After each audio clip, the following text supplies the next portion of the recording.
Our big story today, is it a bay or is it a shore? That's the big question driving Mumbai's realty sector into a tizzy.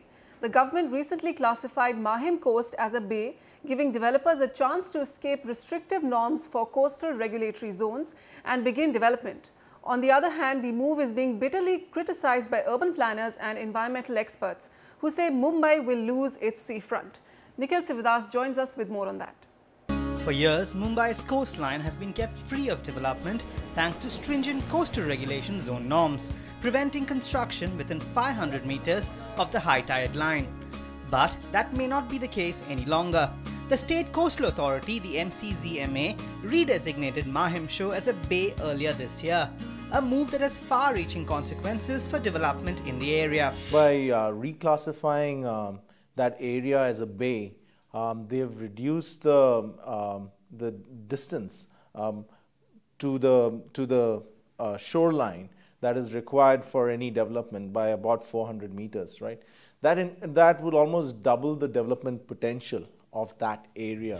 Developer Hubtown has already pounced on this redesignation and has managed to free 5.3 acres of prime land in Prabhadevi out of CRZ norms. Hubtown's success is expected to attract similar bids by other developers. But that's just the beginning.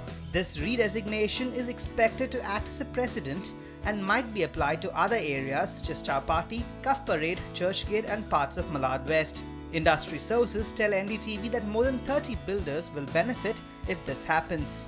I think this concept is wrong, needs to be rectified and rethought about it. All the rules are meant to strangulate and extort. 50% of Mumbai people live in jhopatpattis. It is not a creation of poverty. It is a creation of bad regulation and bad policy. While developers are praising the move and calling for further relaxation of CRZ norms, urban planners and environmental activists are very critical of the government's actions. Bays are impacted by tidal action twice a day, irrespective of high tide or low tide. And I don't think, even from a technical perspective or ecological or environmental perspective, the MOEF decision to reclassify bay and club them with creeks is correct and defensible. I think in this particular case, the builder has taken full advantage of the loophole that seems to have been specifically created for him by the MOEF.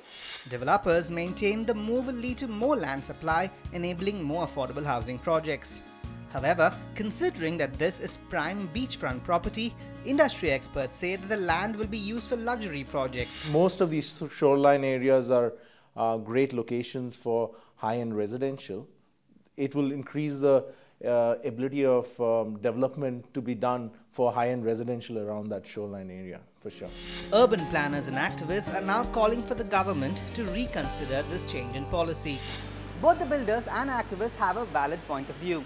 Mumbai needs land to grow further, but it cannot be at the cost of its environment. Now it's time for the government to step in, take another look at this policy and possibly come up with a solution that's acceptable to all stakeholders. From Mumbai, Nikhil Sivadas, NDTV.